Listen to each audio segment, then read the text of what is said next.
बहुत ही सौभाग्य का समय है कि महाप्रभु की असीम दया दृष्टि से हम सभी लोगों को ये सत्संग का सुंदर अवसर मिला है। ये प्रभु की बहुत बड़ी कृपा कहलाती है और बहुत बड़ी दया कहलाती है। जब प्रभु की कृपा होती है तभी हमें सच्चाई को सुनने का, समझने का और विचार करने का मौका मिलता है। इसीलिए आप लोग रामायण में पढ़ते हैं कि बड़े भाग्य पाइए सत्संगा, बिनहि प्रयास होहि भवभंगा। कहते हैं कि बहुत बड़े भाग्य से सत्संग मिलता है। अगर सत्संग की गहराई को आपने समझ लिया तो आप अपने जीवन को आनंद मग्न बना लेंगे, शांति और संतुष्टि पा जाएंगे। बंधु देखिए, आप लोग तमाम कहानियां सुनते हैं, रामायण की कहानियां सुनते हैं, भागवत की कहानियां सुनते हैं।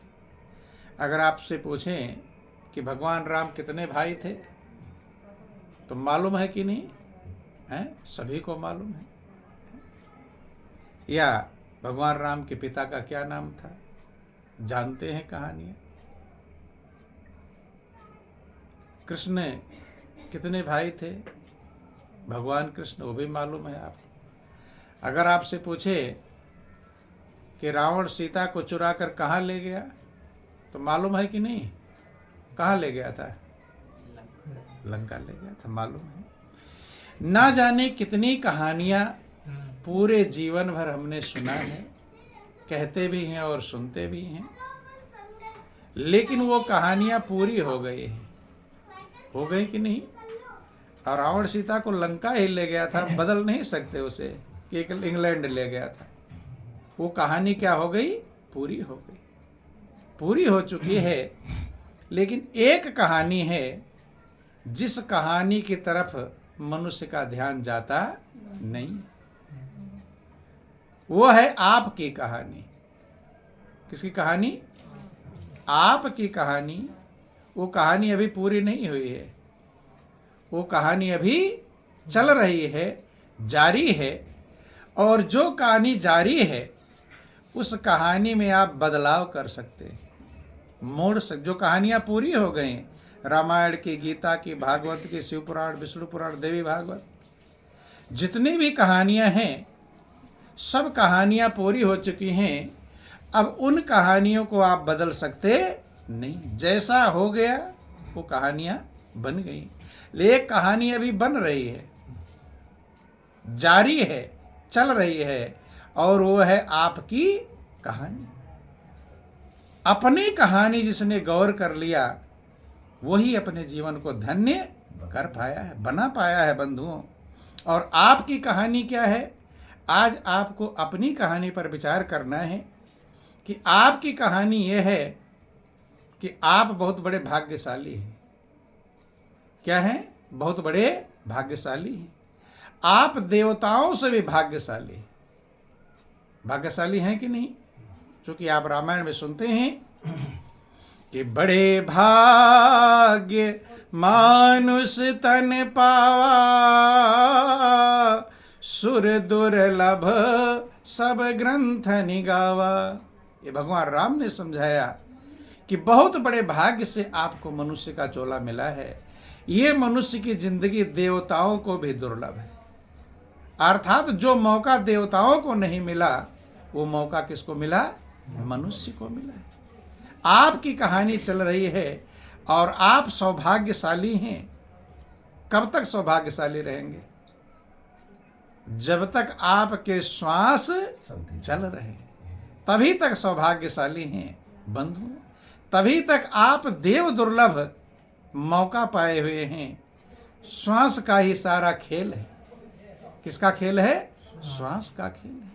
देखो, जब हम लोग पैदा हुए थे तो मान लो अस्पताल में पैदा हुए थे तो डॉक्टर सबसे पहले क्या देखता है कि इसका श्वास चल रहा है कि नहीं।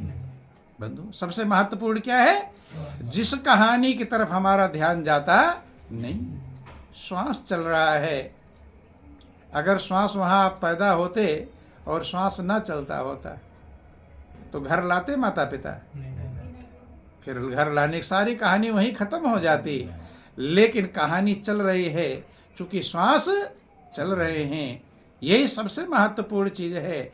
और जब तक आपके श्वास चल रहे हैं तब तक आप भाग्यशाली। क्या है? भाग्यशाली। रामायण में लिखा गया, भगवान राम ने अयोध्या वासियों को समझाते हुए बात कहा था कि नर तन भवारिधि कहूँ बेरो, सन्मुख मरुत अनुग्रह मेरो। कि हे प्रजावासियों, हे अयोध्या वासियों, आपको जो ये नर तन मिला है, ये भवसागर पाने के लिए बेड़ा है, नौका है, जहाज है। भव का मतलब होता है दुख। लोग सोचते होंगे कोई भवसागर, कोई नदी होगा, समुद्र होगा, तालाब होगा, जिसको हमें पार करना है। बंधु, भव का मतलब दुख और सागर का मतलब समुद्र। जो इस संसार में समुद्र के समान अपार दुख है, जब से आपने होश संभाला है तो क्या दूर करने में लगे हुए हैं? दुख दूर करने में लगे हुए हैं। क्या दूर करने में लगे हैं? दुख। दुख दूर हो गए? सब लोग अपना दुख खत्म करने में लगे हैं कि ये झंझट खत्म हो जाए, ये परेशानी खत्म हो जाए, ये दुख खत्म हो जाए, दुख दूर करने में लगे हैं। लेकिन दुख दूर हो पाया नहीं। तो सागर के समान अपार दुख है, रात दिन मेहनत कर रहे हैं कि मेरा दुख दूर हो जाए, लेकिन हुआ नहीं। इसीलिए इसे भावसागर कहते हैं। क्या कहते हैं? भावसागर। इस दुखों के सागर से पार जाने के लिए नर तन भव वारिध कहूँ बेरो। मनुष्य का जीवन जो आपको प्रभु ने दिया है, कृपा करके दिया है, कि कबहु के करी करुणा नर देही, दे तईस बिनु हेतु सनेही। कभी करुणा करके, दया करके प्रभु आपको मनुष्य का जीवन देते हैं ताकि आप भवसागर पार हो जाओ। दुखों के सागर नर तन भव वारिध कहूँ बेरो, सन्मुख मरुत अनुग्रह मेरो। भगवान कहते हैं कि मनुष्य का जीवन भवसागर पार जाने के लिए जहाज है, नौका है, और सन्मुख मरुत अनुग्रह मेरो। और मेरी जो कृपा है, भगवान की कृपा क्या है ये समझना। सबके ऊपर भगवान की कृपा है। सबसे बड़ी कृपा जो भगवान के पास है वो हम सबको मिली हुई है। वो कौन सी कृपा है? सन्मुख मरुत अनुग्रह मेरो। मरुत माने पवन। आपके अंदर जो पवन प्राण वायु चल रहा है, ये सबसे बड़ी कृपा है। और सोना चांदी हीरा मोती बाद में मिलेगा। श्वास चलेगा तभी आपको बेटा बेटी काम आएंगे, तभी धन दौलत। अब श्वास ना चले तो सारा संसार आपके लिए। इसलिए भगवान कहते सन्मुख मरुत अनुग्रह मेरो। मेरी जो कृपा है आपके श्वास का आना और जाना, ये जो चल रहे हैं, ये सबसे बड़ी कृपा है। और तब तक आप भाग्यशाली हैं जब तक आपके श्वास चल रहे हैं, तब तक वो कृपा मौजूद है और उस कृपा का आप आनंद ले सकते हैं। क्या ले सकते हैं? आनंद ले सकते हैं। लेकिन इतनी बड़ी प्रभु की कृपा हुई है, लेकिन हम क्या उस कृपा का आनंद ले पा रहे हैं? कोई टेंशन में है, कोई चिंता में है, कोई बेचैनी में है, कोई ईर्ष्या में है, कोई द्वेष, कोई लड़ाई, कोई झगड़ा। बंधु, इतनी बड़ी प्रभु की कृपा, देवताओं से बड़ी कृपा मनुष्य को मिली है, लेकिन मनुष्य रात दिन बेचैन और अशांत है। कारण क्या है? कारण मात्र एक है, अज्ञानता। दुख का कारण महापुरुषों ने कहा, दुख का सबसे महत्वपूर्ण कारण है अज्ञानता। क्या है? अज्ञानता। क्यों? जैसे अंधकार में टेढ़ी मेढ़ी रस्सी पड़ी हो और आपको सांप समझ में आवे तो डरेंगे कि नहीं डरेंगे? उछल जाएंगे, पसीने पसीने हो जाएंगे, हो सकता है बेहोश भी हो जाए, मने कब क्या हो जाएगा कुछ ठिकाना, चीख पड़ेंगे, आवाज निकल जाएगी अब। लेकिन है क्या वो? रस्सी। लेकिन आपने क्या समझ लिया? सांप। इसी को अज्ञानता कहते हैं। है कुछ और हमने समझ लिया कुछ। इसी को माया भी कहते हैं। माया संस्कृत का शब्द है। मा माने नहीं और या माने जो है नहीं लेकिन काम होने वाला कर रही है, उसे क्या कहते हैं? माया। और जब तक आपको सांप समझ में आता रहेगा तब तक आपका भय खत्म होने वाला नहीं है। और जब तक भय है तब तक बेचैन रहेंगे। और सबके अंदर भय मौजूद है। अपने दिल से पूछो, कोई ऐसा है जिसके पास भय ना हो? सभी के पास भय है। किसी को कोई भय, किसी को ये भय है कि मेरा भाई ज्यादा पैसे वाला ना बन जाए, किसी को भय है मेरा बेटा उल्टा ना चल पड़े, किसी को भय है मेरी बेटी दाएं बाएं ना हो जाए, है? किसी को भय है कि न जाने क्या हो जाएगा। आप सबके अंदर एक अज्ञात भय बैठा हुआ है। कोई ऐसा नहीं है जिसके अंदर भय मौजूद नहीं। ऐसा ना हो जाए, ऐसा अभी हुआ नहीं, लेकिन आपके अंदर भय मौजूद है। और जब तक भय है तब तक शांति मिलने वाली नहीं है। और अगर मनुष्य के जीवन में आप शांति नहीं पाए तो इससे अच्छा कोई जिंदगी फिर कभी भी मिलेगा नहीं। अगर मनुष्य के जीवन में नहीं पाए तो फिर कभी भी आपको शांति संतुष्टि मिलेगी नहीं, क्योंकि सबसे अच्छी जिंदगी तो यही है। देवताओं से कीमती जिंदगी है बंधु कि नर तन सम नहीं कौन उदेही, जीव चराचर जाचत जेही। कहते हैं कि मनुष्य की जिंदगी के समान कोई जिंदगी नहीं। सब चराचर प्राणी मांगते हैं, प्रार्थना करते हैं कि हे प्रभु एक बार मुझे मनुष्य का जीवन दे। तो बंधु सबसे कीमती जो देव दुर्लभ जिंदगी है वो आपको मिली हुई है। इसमें अगर आप शांति नहीं पाए, संतुष्ट नहीं हो पाए, आनंद मग्न नहीं हो पाए, फिर इस जिंदगी का कोई लाभ नहीं।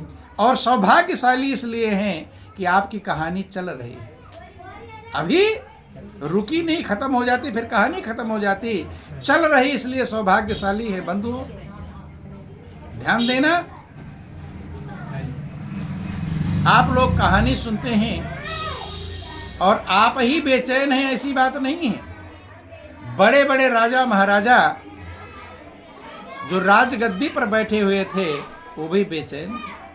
आज भी आप देखते हैं बड़े बड़े पैसे वाले जिनके पास घोटाले इतने निकलते हैं कि बैंक की मशीनें लगानी पड़ती हैं गिनने के लिए। निकलते हैं कि नहीं निकलते? लेकिन इतने पैसे उनके पास में हैं लेकिन फिर भी उन्हें भी शांति और संतुष्टि नहीं। बंधु जिसके पास बेटा बेटी हैं, जिसके पास बिल्डिंग पर बिल्डिंग बनी हुई है, उन्हें भी शांति और संतुष्टि नहीं। बंधु सब कुछ होने के बाद भी अगर शांति ही नहीं मिल पाई तो इसका कुछ लाभ नहीं। ध्यान देना, अब मिलेगी कैसे समझना, ध्यान देना। देखो जिसके साथ में भगवान कृष्ण रहते थे वो अर्जुन, गौर करना और समझना। भगवान कृष्ण जिसके सारथी थे, बचपन से सखा हैं, ममेरे फुफेरे भाई हैं, साले बहनोई का रिश्ता है, सारथी बनकर रथ पर बैठे हुए हैं, चार चार रिश्ते मौजूद हैं। जिसके साथ में भगवान घूम रहे हैं कि नहीं, और इतना प्रेम करते हैं, कम प्रेम नहीं करते। मित्र भी हैं, इतना प्रेम करते हैं कि अपनी बहन सुभद्रा का विवाह करवा दिया अर्जुन के साथ में। ये कम प्रेम है? ये तो प्रेम की पराकाष्ठा है। और सारा दांव पेच कृष्ण ने सिखाया कि कैसे सुभद्रा मंदिर पे जाएगी पूजा करने के लिए, वहीं से इसको लिवा कर चले जाना। और ये भी समझा दिया कि रथ तुम मत हाँकना, सुभद्रा हाँकेगी। कौन हाँकेगी? ये सारा अपनी बहन को कैसे अर्जुन भगा कर ले जाएगा, इस सिस्टम कौन समझा रहे हैं? श्री कृष्ण भगवान समझा रहे हैं। इतना अर्जुन से प्रेम था। कहानी इसलिए समझा रहे हैं कि ऐसा नहीं कि भगवान अर्जुन से प्रेम नहीं करते थे, इतना प्रेम करते थे। उसका रथ हाँक रहे हैं। भगवान जिसके सारथी बन जाए तो कम प्रेम है? बंधु अर्जुन के लिए तमाम जगह झूठ भी बोला, अपने नियम का उल्लंघन कर दिया। इतना प्रेम भगवान कृष्ण करते हैं अर्जुन के साथ में। जब अर्जुन उसी सिस्टम के तहत सुभद्रा को लिवा कर चले गए तो खबर मिली कृष्ण और बलराम। क्रोध में दोनों आ गए, अर्जुन को मार डालते। उसने ये हिम्मत कैसे कर लिया? बलराम सही में अंदर से क्रोधित हैं और कृष्ण ऊपर से क्रोध दिखा रहे हैं। दोनों भाई चल देते हैं, मंदिर के पास पहुंचते हैं, पूछते हैं लोगों से इधर से कोई रथ गया? कि हाँ इधर गया है। कौन कौन थे? एक स्त्री एक पुरुष। अब भगवान कृष्ण पूछ रहे रथ हाँक कौन रहा था? रथ कौन हाँक रहा था? तो लोगों ने कहा कि रथ तो स्त्री जो थी वो हाँक रही थी।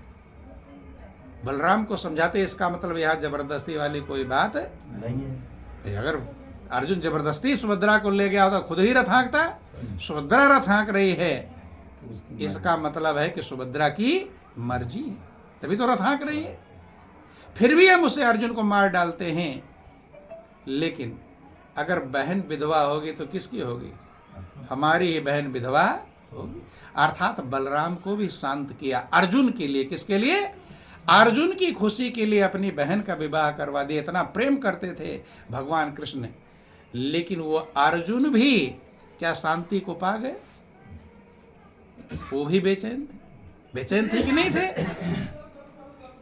कि केशव जाके आप सारथी, जिसके सारथी खुद भगवान कृष्ण बन गए, लेकिन वो अर्जुन भी व्याकुल है, बेचैन है। गीता कभी आप पढ़ते होंगे या सुनते होंगे, कहते हैं कि हे केशव मेरा रथ उभय सेना मध्य, दोनों सेनाओं के बीच में खड़ा करिए ताकि मैं देख सकूं कि कौन मेरे पक्ष में है और कौन मेरे विपक्ष में है। बीच में रथ खड़ा हुआ, देख रहे हैं कि हमारे ही ताऊ है, ताऊ के लड़के, चाचा, मामा, नाना, यही सब तो हैं, पूरे परिवार के लोग हैं। और उन्हीं से मुझे युद्ध करना है। क्या करना है? युद्ध करना है, लड़ाई लड़नी है। वही तो उन्हीं के कारण बेचैन है अर्जुन। आप किसके कारण बेचैन होते हैं? गैरों के कारण बेचैन होते हैं या अपनों के कारण? आपकी भी जो लड़ाई है, आपकी जो झंझट है, वो किससे है? अपनों से ही है। जिनको मनुष्य अपना कहकर पुकारता है, उन्हीं से खींचातानी है, उन्हीं से ईर्ष्या द्वेष है, उन्हीं से लड़ाई। बंधु अर्जुन इतना बेचैन हो गया, कहते इतने लोगों की हत्या करना है, कृष्ण मुझे इस बुरे कर्म में क्यों लगा रहे हो? पाप कर्म में क्यों लगा रहे हो? है? ये मेरे ही सगे संबंधी हैं जिन्होंने मुझे अपने गोद में खिलाया, पितामह भीष्मित्र है, गोद में खिला के पालन किया। और मुझे क्या करना है? अब उन्हीं पर बाण चलाना है, उन्हीं को मारना है। मैं ऐसा कर्म करने वाला, मेरा गांडीव खिसक रहा है, मेरी इंद्रियां, मन शिथिल पड़ रहा है, कमजोर पड़ रहा है। मुझे इस पाप कर्म क्यों प्रवृत्त कर रहे हो? है? जब ये सब मारे जाएंगे तो कहते हैं कि स्त्रियां विधवा हो जाएंगी। कुल की ही तो स्त्रियां हैं, वो क्या हो जाएंगी? विधवा हो जाएंगी। अब स्त्रियां विधवा वो किधर जाएगी? कौन से संतान उसके बड़ संकर संतान उत्पन्न होंगे? कुल का विनाश हो जाएगा। कहते ऐसा मैं कर सकता नहीं। हर व्यक्ति किसी ना किसी नियम और फार्मूले से परेशान है कि नहीं? ऐसा हो जाएगा तो क्या होगा? ऐसा हो जाएगा, हर व्यक्ति ही अर्जुन है। क्या है? अर्जुन। यही भय आपके अंदर है, कहीं ऐसा ना हो जाए, कहीं ऐसा ना हो। तब भगवान कृष्ण ने उनको समझाया। रथ के पीछे जाकर अर्जुन बैठ गए। कहते हैं कि हे केशव, मैं युद्ध साफ मना कर दिया। भाई किसी को तभी आप समझा सकते हैं जब कुछ सुनने को तैयार हो, और साफ मना कर दे कि मुझे नहीं करना है, तो आप क्या समझाओगे? भगवान कृष्ण कहते, हे अर्जुन, तुम बातें तो ज्ञानियों की तरह कर रहे हो, हैं? धर्म और नीति की बातें समझा रहे हो, लेकिन तुम कायर की तरह बातें कर रहे हो। तुम एक क्षत्रिय हो। क्षत्रिय का धर्म क्या है? सामने होकर, अब तुम्हारे लिए युद्ध आया हुआ है, तमाम सारी बातें उन्होंने समझाया। अब अर्जुन को जब सच्चाई समझ में आई कि कहते हैं कि जो ये तुम देख रहे हो, ये राजा महाराज जिन्हें समझ रहे हो, ये ना जाने कितनी बार मरे हैं कि नहीं? हर जन्म में पैदा होते हैं, हर जन्म में मरते हैं। और दूसरा चीज, जिसे तुम मरने वाला समझ रहे हो, शरीर तो हमेशा नाशवान है और आत्मा कभी मरती नहीं। आत्मा अजर अमर अविनाशी है, वो कभी मरने वाली नहीं। ऐसा नहीं कि राजा महाराजा पहले नहीं थे, और ऐसा नहीं कि बाद में भी रहेंगे। आत्मा अजर अमर अविनाशी है। कहते जो इस मरने वाला समझता है, जो मारने वाला समझता है, दोनों ही अज्ञानी। सत्य वस्तु का कभी अभाव नहीं होता, सत्य हमेशा रहता है, और असत्य का कोई अस्तित्व नहीं। ऐसे समझ लो, जैसे आपका ये शरीर जितने साल के हैं, उसके पहले ये था नहीं था, और कुछ समय बाद ये रहेगा भी नहीं। बीच में थोड़े समय के लिए ये मिला हुआ है, लेकिन जो इसमें आत्मा है वो पहले भी थी, आज भी है, और आगे भी उसी को सत्य कहकर, वो सद वस्तु है, उसी को सत्य कहकर पुकारा गया। उस आत्मा को कोई शस्त्र काट नहीं सकते। देखो, परमाणु बम मिसाइलें बनी हुई हैं, कई देशों में युद्ध चल रहे हैं। शरीर को नष्ट कर सकते हैं, लेकिन आत्मा को कोई शस्त्र। भगवान कृष्ण ने अर्जुन को समझाया, नैनम छिन्दन्ति शस्त्राणि नैनम दहत पावकाः न चैनम क्लेदन्त्यापयो न शोषयत मारुता। हे अर्जुन, ये आत्मा जो है अजर अमर अविनाशी है, कोई शस्त्र इसे काट नहीं सकते। जल इसको गीला नहीं कर सकता, अग्नि में जल नहीं सकती है, वायु से सुखा नहीं सकता है। ये अजर है, अमर है, अविनाशी है, ये शाश्वत है। क्या है? शाश्वत, सदा रहने वाली है। आदि सच, जुगादि सच, है भी सच, नानक होसी भी सच। देखो, युद्ध के समय में अर्जुन को मोह हो रहा है। भगवान कृष्ण ने कहीं युद्ध कला उन्हें नहीं सिखाई कि ऐसे बाण मारना, ऐसे लड़ाई लड़ना, कुछ सिखाया? ज्ञान, सच्चाई, सत्यता का ज्ञान दिया। क्योंकि जब तक सत्यता का ज्ञान नहीं होगा, तब मनुष्य का जीवन अज्ञान में भटकता रहेगा। जैसे यहां पर अभी अंधकार हो जाए तो कहां क्या है कुछ दिखाई नहीं पड़ेगा, कहां टकराएगा, क्या होगा? अंधकार में टकराहट है और प्रकाश में सब दिखाई पड़ता है। अर्जुन को भगवान कृष्ण कहते हैं, अर्जुन तू अज्ञानियों की तरह क्यों बातें कर रहा है? आत्मा अजर अमर अविनाशी है। और जब वो सत्य वस्तु का ज्ञान कराया, किसको? अर्जुन को। तो वही अर्जुन, गौर करना, जो कायर बन रहा था, युद्ध से भाग रहा था, मैदान छोड़ रहा था, यहां तक अर्जुन ने कह दिया था कि मैं भिक्षा का अन्न खाकर जीवन का निर्वाह कर लूंगा, भीख मांग लूंगा, लेकिन मैं युद्ध नहीं। वही पूरी महाभारत की लड़ाई को जीतता है। जीतता है कि नहीं जीतता? कब? जब उस सत्य का उसे ज्ञान हुआ। क्या हुआ? बंधु, आपके जीवन की कहानी अभी जारी है, अभी खत्म नहीं हुई। जिसकी कहानी खत्म हो गई उसकी वहीं रुक गई। आप अपनी कहानी को मोड़ दे सकते हैं। जैसे कहीं रास्ते में जा रहे हैं, अब रास्ता जाना इधर है और आप इधर चल दिए, जा रहे हैं उल्टा। अगर उल्टा जा रहे हैं तो आपको कभी चैन मिलने वाला नहीं। कब मिलेगा? जब सही दिशा में जाएंगे, हैं? और जितना उल्टा जाएंगे उतना ही आप दूर जा रहे हैं या नजदीक जा रहे हैं जो लक्ष्य आपका था। भाई आपको मान लो जाना है ग्वालियर और पकड़ लिए इंदौर का रास्ता। अब चले जा रहे हैं, क्या उम्मीद है कि ग्वालियर आ रहा होगा, लेकिन जा किधर रहे हैं? इंदौर की तरफ जा रहे हैं। मान लो 100 किलोमीटर, गुना से 100 किलोमीटर आप चले गए इंदौर की तरफ, तो जो 100 किलोमीटर आप गए थे, मेहनत किए थे, उस मेहनत का लाभ मिला कि नुकसान होगा? 100 किलोमीटर जाना और 100 किलोमीटर फिर वापस आना, और पहुंचे कहां पर? जीरो पर।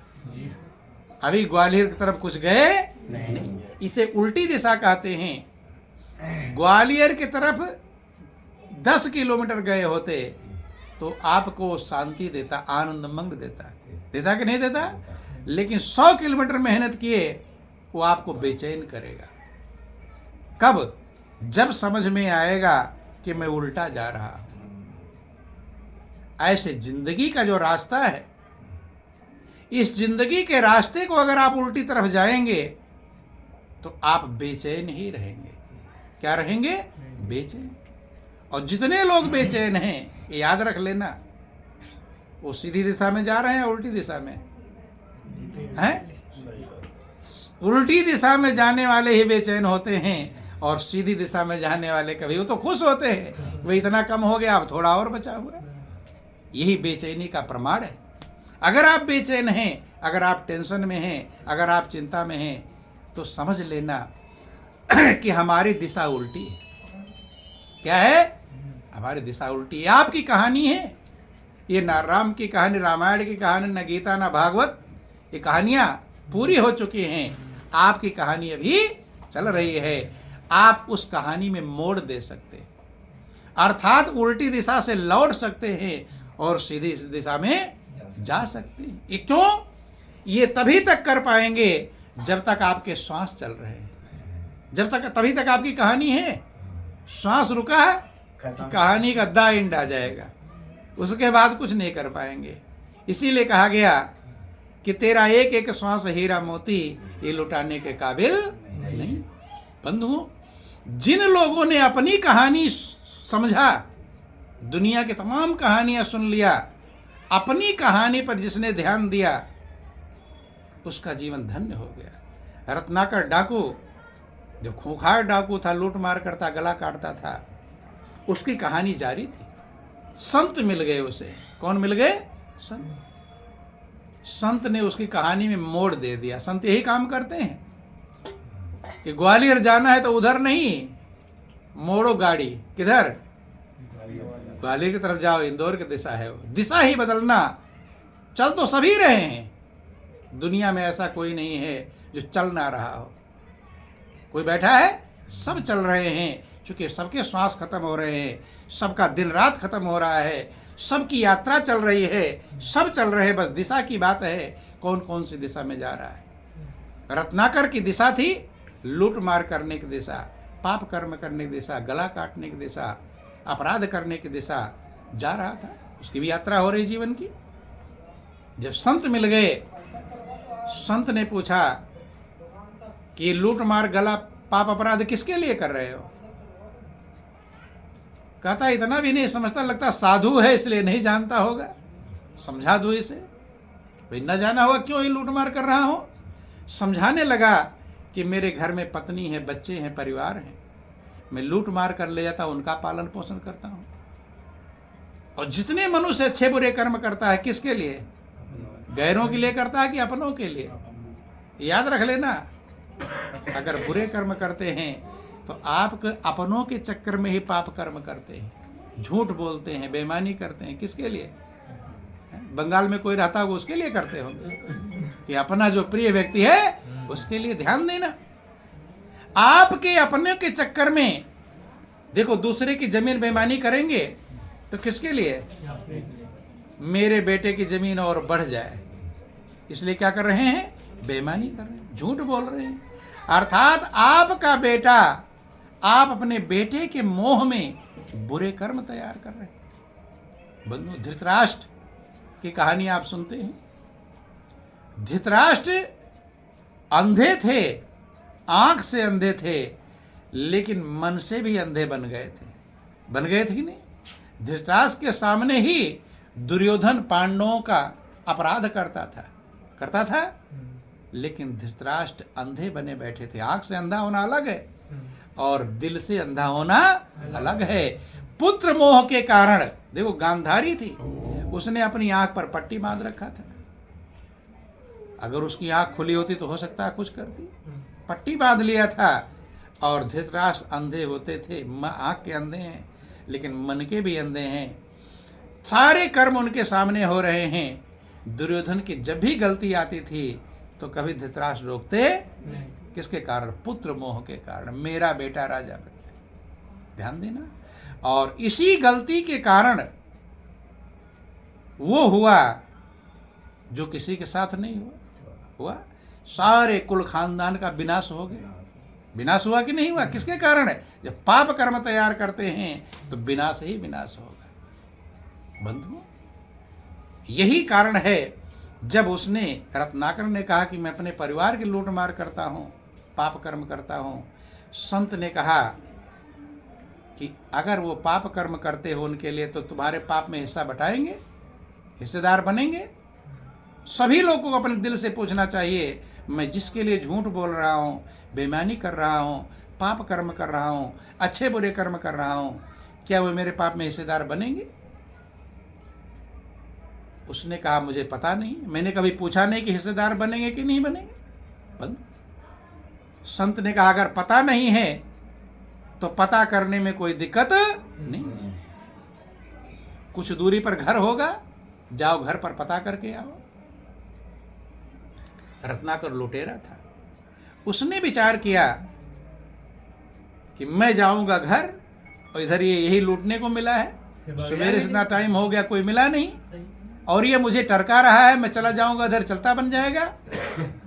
वो कहता है मैं इतना मूर्ख नहीं हूं, मैं लोगों को ठगता हूं, तुम मुझे ठगने चल दिए, मैं जाऊंगा तो चलते बन जाओगे। संत ने कहा नहीं, मैं जाऊंगा नहीं, अगर किसी का भला हो जाए नहीं, इसलिए जिंदगी है। संत साईं दुख पर हित लागी, और पर दुख हेतु असंत अभागी। संत दूसरे के भलाई के लिए दुख उठा लेते हैं, कहते कि मैं दुख उठा लूंगा, मैं जाऊंगा नहीं। अगर मेरे वचन पर तुम्हें विश्वास नहीं है तो बात दो पेड़ में, पता तो कर लो, कम से कम कन्फर्म तो हो जाए। कन्फर्म होना चाहिए, अधूरे में बात रहनी नहीं। कन्फर्म होकर चलो। मनुष्य कन्फर्म ही नहीं कर पाता। आप लोग कभी अपने घर वालों से पूछे हैं कि तुम मेरे पाप में हिस्सा बटाओगे कि नहीं? किसी ने पूछा? रत्नाकर कहानियां बहुत बार सुने होंगे। क्या हुआ कहानी सुन करके? हैं? आपकी कहानी चल रही है, आपको भी पूछना चाहिए घर वालों से कि मैं तो झूठ भी बोलता हूँ, बेईमानी भी करता हूँ, कपट भी करता हूँ। किसके लिए? तुम्हारा जीवन, ताकि तुम्हें सुविधा मिल जाए। क्या तुम मेरे पाप में हिस्सेदार बनोगे? अगर एक बार पूछ लेंगे तो आप भी महान बन सकते हैं। चलो रत्नाकर जैसे वाल्मीकि ऋषि ना बन पाओ, अपना तो कल्याण कर ही लेंगे, अपने कल्याण में कोई दिक्कत है। कहानियां सुन सुन कर ताक पर रख देते हैं। वो कहानी आपके लिए था, आपके जीवन के लिए था। बंधु बांध देता है, चल पड़ता है घर की तरफ। अब रास्ते में जा रहा है, जितने पाप कर्म किए थे सब आंखों के सामने रील की तरह दिखाई पड़ रहा है। जैसे कोई घटना घट जाए तो आंखों के सामने, नजर के सामने वो दृश्य हटता नहीं, सीनरी हटती नहीं। ऐसे ही जब जा रहा है, देख रहा कैसे मैंने लूटा था, गला काटा था, मारा था, क्या क्या किया था। तड़पे थे लोग, चिल्लाए थे, चीखे थे। पाप कर्म बहुत किया हूं। अगर घर वाले हिस्सेदार बन गए तो थोड़ा वजन हल्का हो जाए, लेकिन हिस्सेदार नहीं बनेंगे तो सारा पाप कर्म मुझे भोगना पड़े। और भोगना कितना आसान है सब लोग जानते हैं। 2 दिन अगर जाड़े का तेज बुखार चढ़ जाए तो हाय दैया हाय बाप चिल्लाते रहते, नहीं चिल्लाते रहते। बंधु भोगना कितना कठिन है ये लोग देख लेते हैं, लेकिन फिर भी समझ नहीं पाते। सोच रहा है कि इतना पाप कर्म किया हूं, लकवा भी मुझे मार सकता है, पाप तो ज्यादा है। मलमूत्र चारपाई पर घुरचूंगा, मलमूत्र का त्याग कर सकता, मने क्या क्या फल मुझे भोगना पड़ेगा, कुछ भरोसा नहीं। उम्मीद है कि घर वाले हिस्सेदार बन जाएंगे, थोड़ा हल्का हो जाएगा वजन।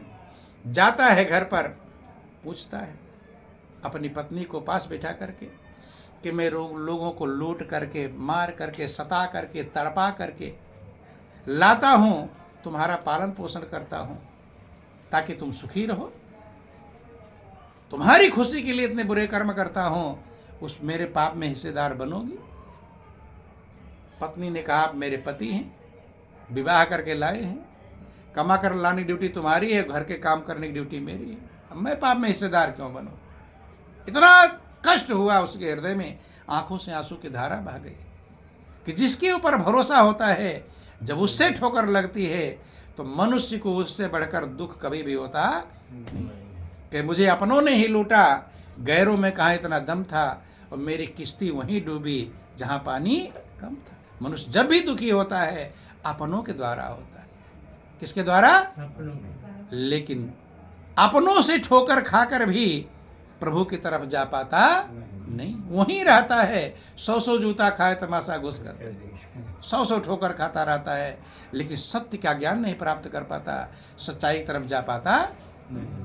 पत्नी ने मना कर, बच्चों ने भी मना कर दिया, आंखों में आंसू की धार है, मेरा दुनिया में कोई भी, जिसके लिए इतने पाप कर्म बुरे कर्म किया, वही मेरे, चलो थोड़ा सांत्वना देते, ना भी हिस्सा बटाते, कह देते, कम से कम थोड़ा हौसला तो बुलंद कर देते।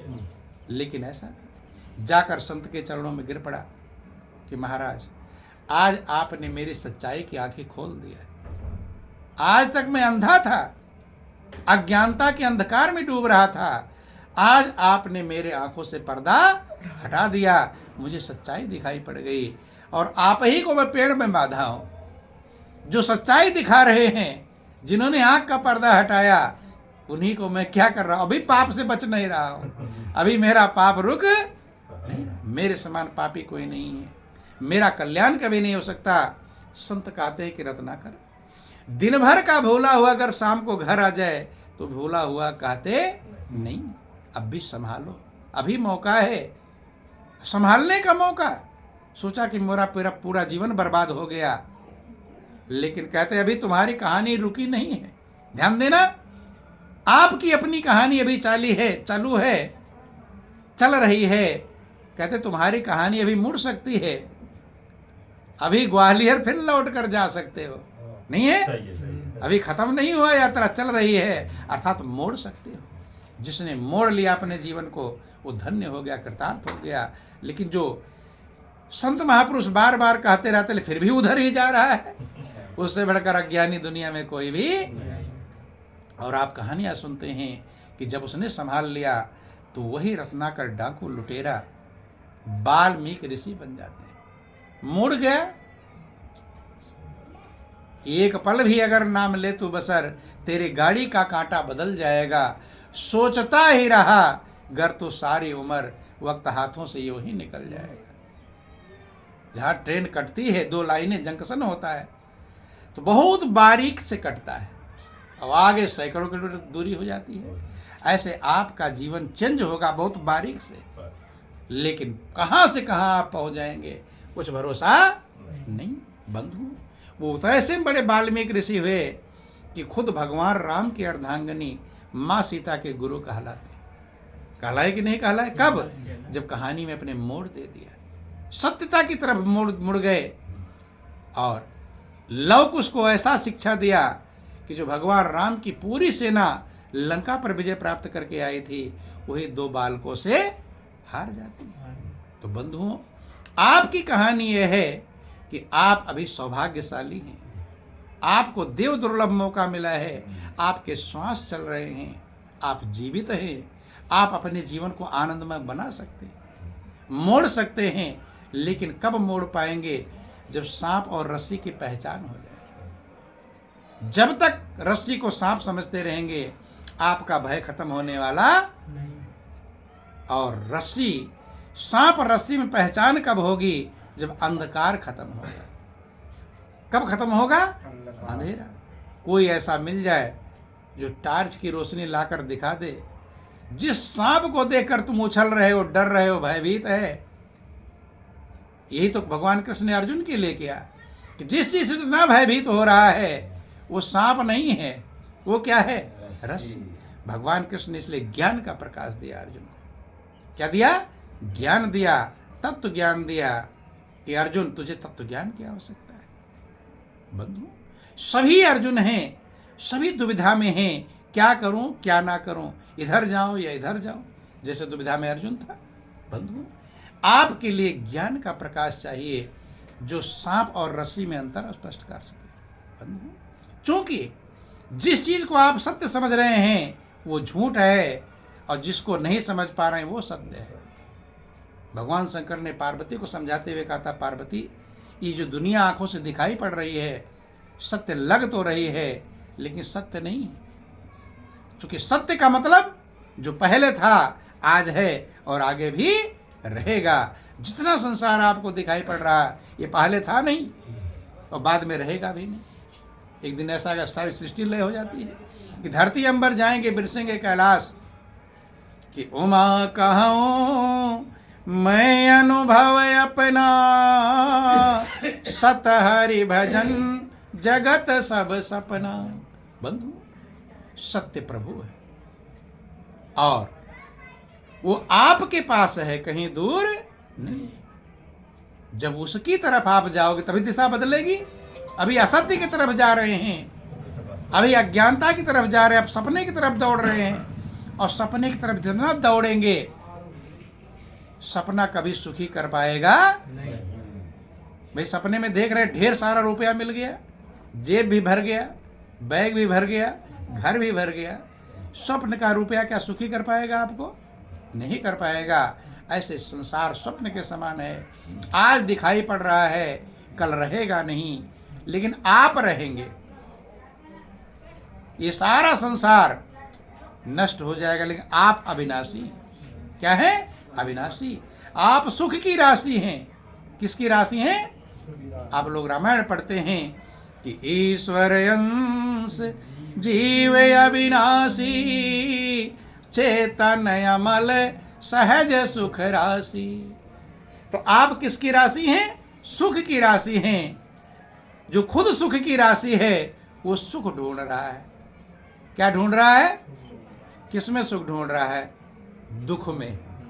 ये ध्यान देना है, समझना।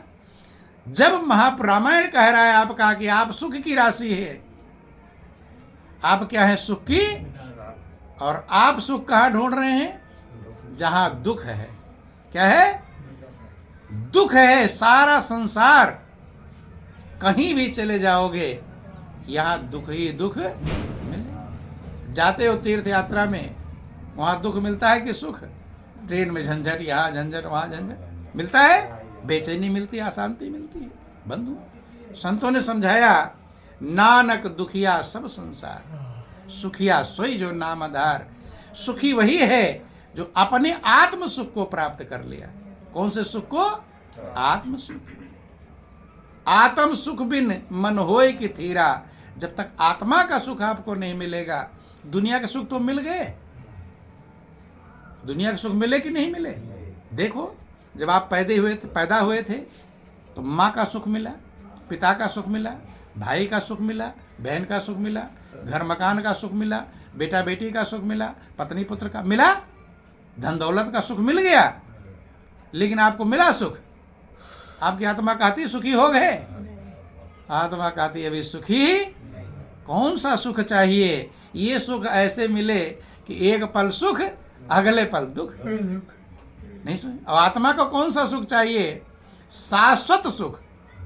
उसी सुख की तलाश कर रही है कि शाश्वत सुख की खोज में भटके जीव दिन रैन, सतगुरु की अनुकंपा बिना कबहु न पावे चैन। आत्मा को वो सुख चाहिए जो मिले छूट जाए नहीं। वो तो सुख रोज मिल रहा है। खाना खा रहे, बड़ा टेस्ट लग रहा है, कितना देर तक सुख मिलता है? जब तक जीभ पर उसका स्वाद है, और जैसे अंदर गया तो अब सुख मिला। हैं, और ज़्यादा अगर ओवर खा लिए तो पलटी होने लगा। तो सुख खा तो रहे थे सुख के लिए, लेकिन मिल क्या गया। इसलिए महापुरुष कहते हैं कि कोई ऐसा दुनिया का सुख का सामान नहीं है जिसके पीछे दुख नहीं। दुनिया की ऐसी कोई चीजें नहीं हैं जो मिल जाए और बिछड़े नहीं। संतों ने समझाया कि ऐसा कोई संजोग नहीं जिसका हो कभी वियोग नहीं, ऐसा कोई सुख भोग नहीं जिसके पीछे दुख रोग नहीं, ऐसा कोई सुख का भोग नहीं है जिसके पीछे दुख मौजूद नहीं। भोगी बन सब पछताते हैं, इसको सब कोई क्या जाने, ये परम ज्ञान की बातें हैं, इसको सब कोई क्या जाने। हम गुरु संदेश सुनाते हैं, इसको सब कोई क्या जाने। कि जो व्यक्ति वस्तु का दास नहीं, सब लोग दास बने हुए हैं। दास माने गुलाम।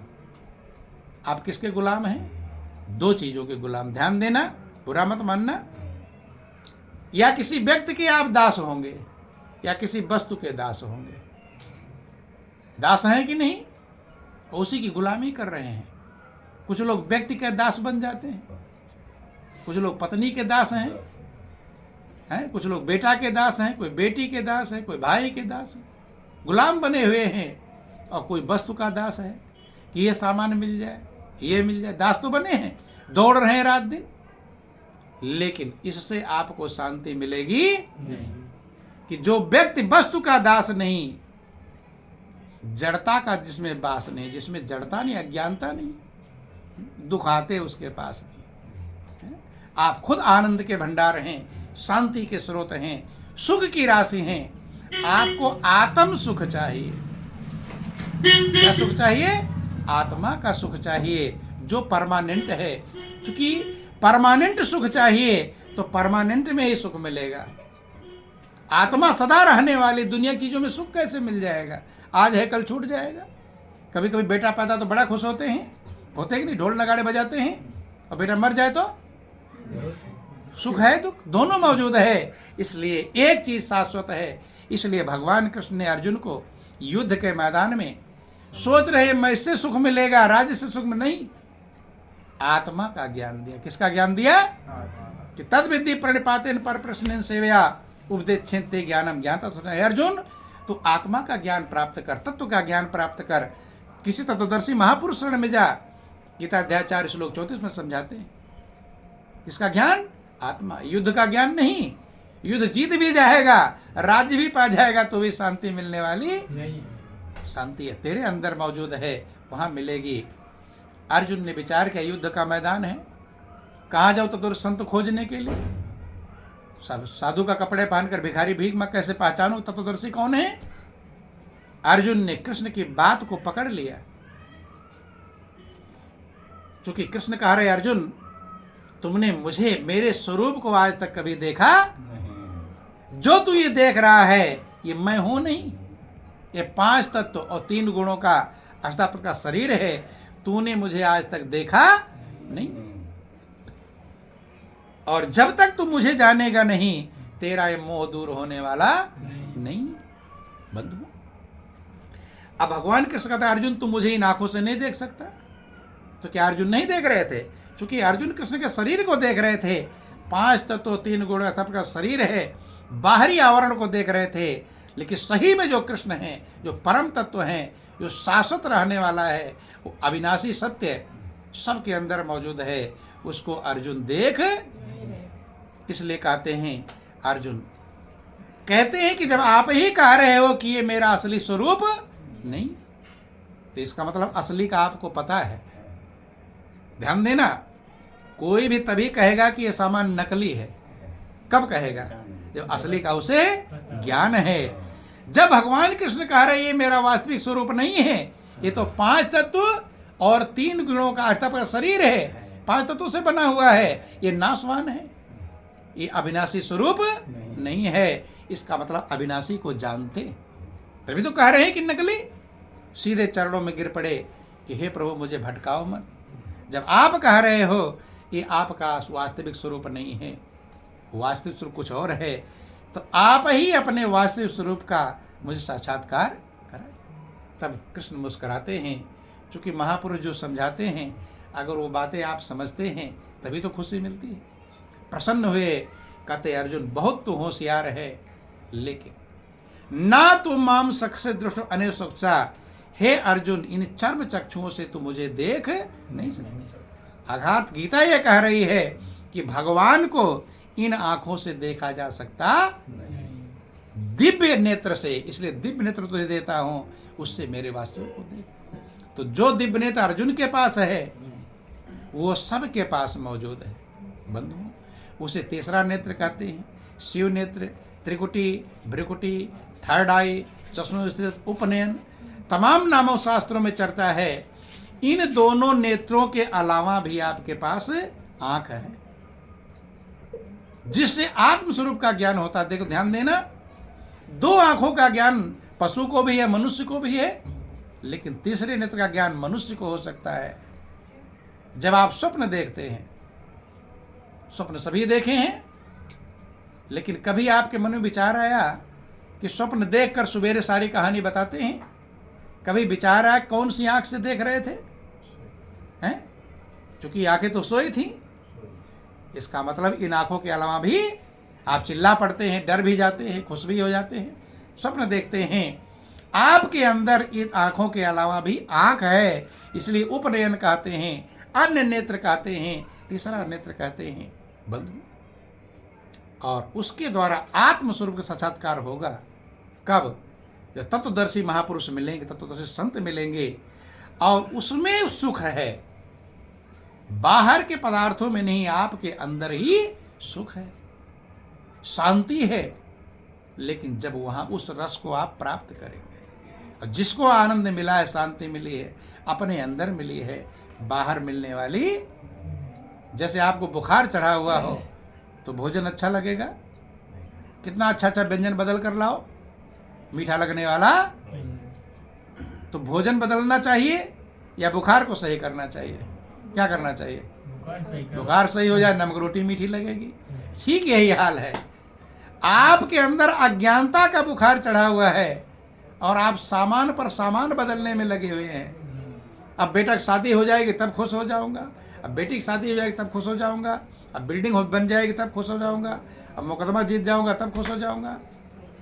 ये भोजन बदलने से जब तक आपका बुखार नहीं उतरेगा, तब तक चाहे बॉम्बे से होटल से व्यंजन मंगवा दो, नीम जैसा कड़वा लगेगा। बुखार उतर गया तो नमक रोटी मीठी लगेगी।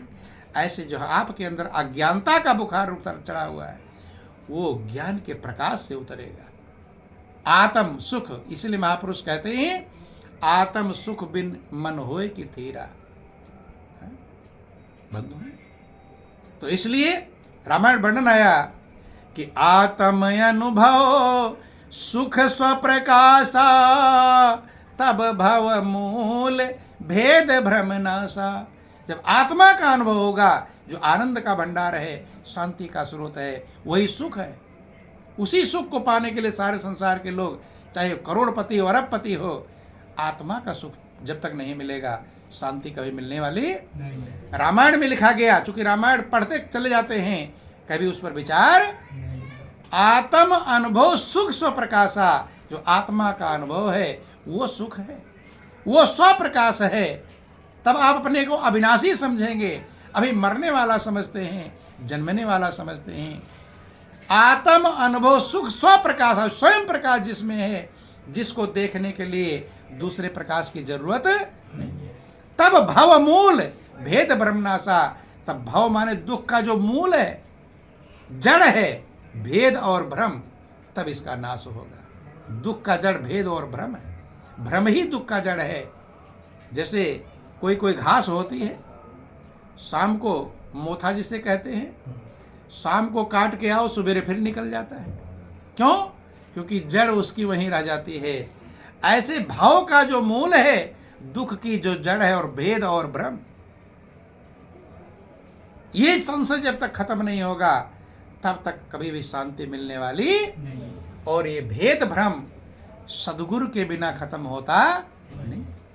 रामचरितमानस बढ़िया कैसे भ्रम खत्म होता है कि भूमि जीव संकुल रहे, गए शरद ऋतु पाए, सतगुरु मिले ते जाहि जिम, संशय भ्रम समुदाय।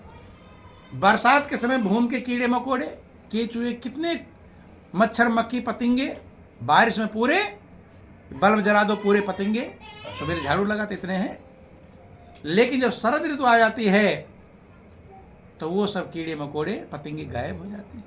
ऐसे जब सद्गुरु मिल जाएंगे तो आपके भेद और भ्रम का नाश हो जाएगा। और जब शरद ऋतु आ गई तो आप पतंगे नहीं है। जब भेद भ्रम का नाश होगा तब आत्मस्वरूप में आप स्थित होंगे बंधु, और वहीं दुख नहीं है, और वो आपका हृदय है, वही सतयुग है। कहाँ है? सतयुग। सत्य जहां है वहीं तो सतयुग है। आपके हृदय में किसी माया की पहचान नहीं है बंधु, ध्यान देना। कोई भी काल की वहां पहचान नहीं है। जहां काल का गम नहीं, काल भी नहीं पहुंच सकता। रवि ससना उदय भान, और जो फल ब्रह्मा रचा नहीं सो अबला मांगे दान। जहां काल की पहुंच नहीं है वो आपका हृदय है, आत्मस्वरूप है, वहां काल पहुंच सकता नहीं, क्योंकि काल की सीमा से परे है। आदि काल में भी था, भूतकाल में था, वर्तमान में भी है और आगे भी रहेगा। काल वहां कुछ कर सकता नहीं। आत्मा अविनाशी है। जब उस अकाल पुरुष में पहुंचेंगे बंधु, तो इसलिए महापुरुष कहते हैं कि वहां काल की पहचान वो आपका हृदय है। जहां माया की पहचान नहीं है, जहां काल की पहचान नहीं है, जहां आत्मस्वरूप है, जब वहां आप पहुंच जाओगे तभी तो निश्चिंत होंगे। और जब तक वहां नहीं पहुंच पाएंगे तब तक शांति और निश्चिंतता मिलने वाली नहीं। इसलिए का आत्म अनुभव सुख सुप्रकाशा, तब भव मूल भेद भ्रम नाशा। और जिसको वो ज्ञान मिल गया, कुछ भी नहीं था। महात्मा बुद्ध थे, कपड़े थे, कपड़े भी पहनने को नहीं थे, आनंद मग्न थे। कहाँ पहुंच गए थे? जहां आत्मा का सुख है। भगवान कृष्ण कहते हैं, अर्जुन, जैसे एक कछुआ अपने अंगों को अंदर कर लेता है, कर लिया अंदर, आप लोग तैरता रहता है तो कछुआ हाथ पैर मुंह बाहर निकालता है, लेकिन जब आहट खतरे की आती है एकदम अंदर समेट लेता है। अब उसके ऊपर लाठी बरसाओगे तो कोई फर्क पड़ने वाला। ऐसे ही आप जो अपने अंदर में प्रवेश करना जान जाओगे, अंतर आत्मा में स्थित होना जान जाओगे, अब ये माया और काल की दाल वहां गलने वाली, जो आपको दुख दे रही चीजें वो आपको दुखी नहीं कर पाएंगी। लेकिन वहां आपको पहुंचना पड़ेगा, तब आप सुरक्षित हो जाएंगे। सुरक्षा कवच क्या है? सुरक्षा कवच बंधु, जैसे फौज में लड़ने जाते हैं, कवच पहन लेते हैं, कवच है। अब बंदूक की गोली मारेगी, बुलेट प्रूफ, क्या कहते हैं, बुलेट प्रूफ है। गोली मारेंगे लेकिन वो असर, तो वो बुलेट प्रूफ में तो एक बार गोली असर कर सकती है, लेकिन आपके पास जो बुलेट प्रूफ है उसमें कोई भी काल और दाल गलने वाला वो बुलेट प्रूफ है। इसीलिए कहा, गुरु का शब्द रखवारे, चौकी चौगिरद हमारे। बंधु, सीता जब वहां थी लंका में, अशोक वाटिका में, हनुमान जी संदेश बताते हैं राम को कि सीता कहाँ स्थित है। उन्हें भय है, उन्हें कोई भय कहाँ स्थित हो गई हैं कि निज पद नैन दिए मन, राम पद कमल लीन। बंधु, कहाँ उनका मन लगा हुआ है कि अपना जो परम पद है, परमात्मा है, उसमें उनका मन लगा हुआ। बंधु, कि सीता की रखवाली कौन कर रहा है वहां पर? गौर करना, रामायण पढ़ते रहते हैं लेकिन कभी विचार कि नाम पाहरू दिवस निशि, ध्यान तुम्हार कपाट, लोचन निज पद जंत्रित, जाहि प्राण के ही बाट। नाम पाहरू, नाम पहरेदार है। सुरक्षा कवच कौन है? नाम अविनाशी है, पहरेदार है। दिवस निश, रात दिन 24 घंटे। वो पहरेदार ऐसा नहीं कि चला गया इधर लूट लिया, वो पहरेदार ऐसा भी नहीं जो मिल जाएगा। प्रभु का नाम है, वो पहरेदार है। रात दिन ध्यान तुम्हार कपाट, और जो आपका ध्यान मन में स्थिर हो गया है वो दरवाजा है, वो वज्र किवाड़ है जो खुलता। वज्र किवाड़ सुने हैं ना, ध्यान ही वज्र किवाड़ है। लोचन निज पत्र जंत्रित रे, अपने परम पद में उनका लोचन में नेत्र अर्थात ध्यान स्थिर है। आज जो आपका परम पद है आत्मस्वरूप पद, उसमें जब आप स्थिर होंगे तब ये दुनिया की खलबली, वे हाथी पर बैठ के जा रहे कुत्ते भौंक रहे हैं, तुम्हें चिंता होगी? कुत्ता वहां हाथी तक पहुंच सकता है? ऐसे गुरु का ज्ञान, जब प्रभु का नाम का आप सहारा पकड़ेंगे, प्रभु की प्रेम का सहारा पकड़ेंगे, तो ये दुनिया की जो बाधाएं हैं वो आपको असर करने वाली। इसलिए ध्यान देना, और वही निर्भय है, वहीं भय नहीं है और सब जगह भय है। वहां जब पहुंचेंगे तभी भय खत्म होगा। है जैसे रास्ते में से आ रहे थे, रात हो गई, अब आपके अंदर भय बैठा रहेगा, कहीं लुटेरा ना मिल जाए, कहीं चोर डाकू, भय रहेगा। और जो घर पहुंच जाएंगे उजाले में घर पर, तब अब भय खत्म। ऐसे कहते हैं सिखों का जो मूल मंत्र है वो यही समझा रहा है कि आप उस निर्भय पद में पहुंचो।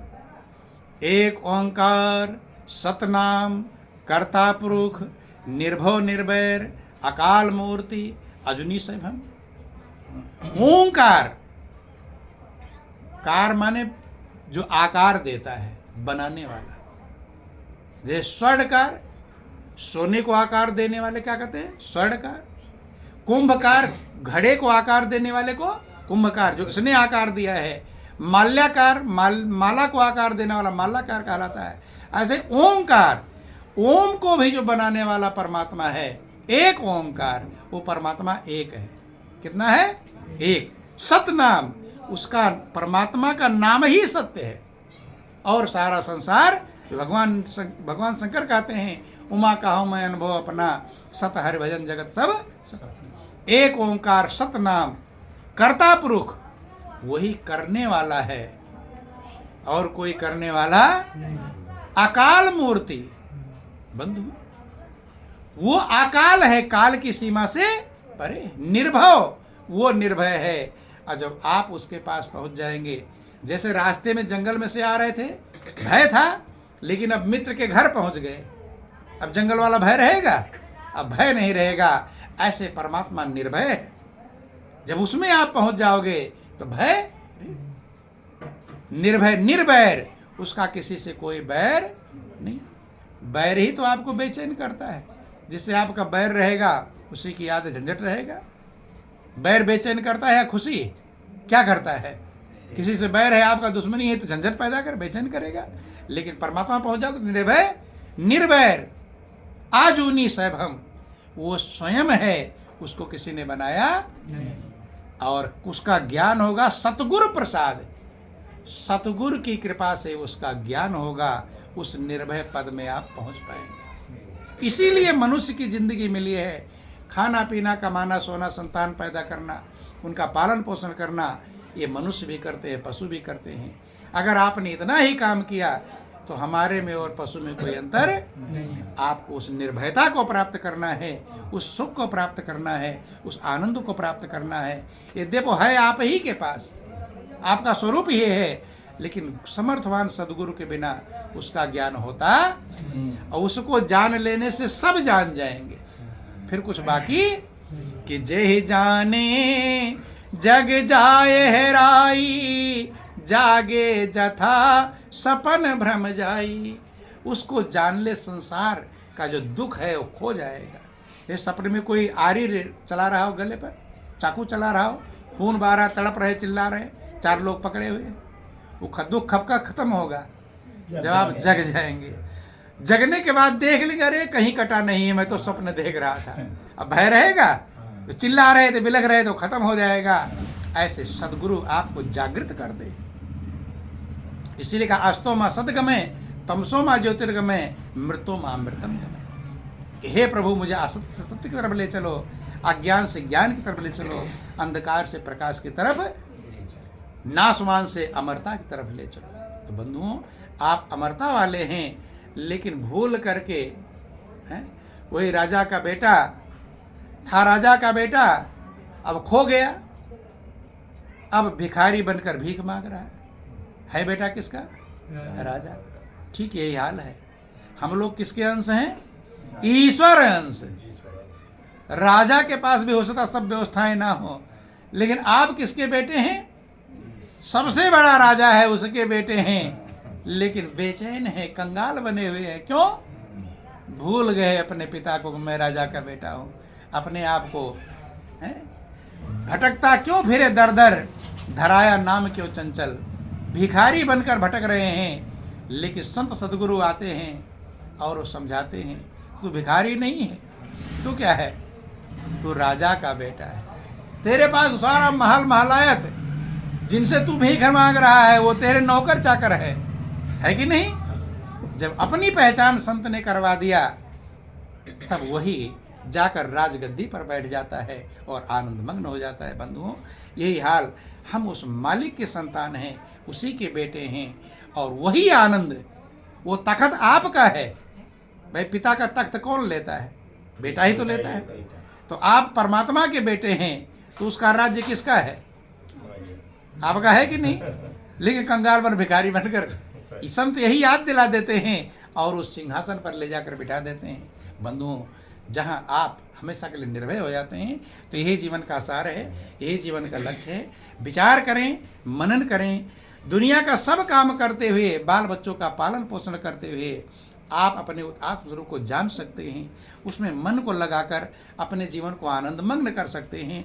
यही करने के लिए ज़िंदगी मिली है, नहीं तो पेट पालने के लिए कीड़े मकोड़े भेड़ बकरियां हर जन्म है, फिर इसमें कुछ लाभ? तो यही जीवन का आसार है, यही जीवन का लक्ष्य। आपका समय भी हो गया है, ज़्यादा कुछ कहा करके इन्हीं चंद शब्दों के साथ बोलिए प्रेम से गुरुदेव महाराज की जय, श्री सच्चिदानंद भगवान की, बोल वृंदावन बिहारी लाल की जय। यही आपकी कहानी है और अपने कहानी में मोड़ लाने की जरूरत है। जिधर जा रहे उधर से मुड़ें और सही दिशा में चल पड़ें, तो आप धन्य हो जाएंगे, कृतार्थ हो जाएंगे। लेकिन जिधर जा रहे उधर ही जाते रहेंगे, फिर वो कहानी बिगड़ेगी ही, बनने वाली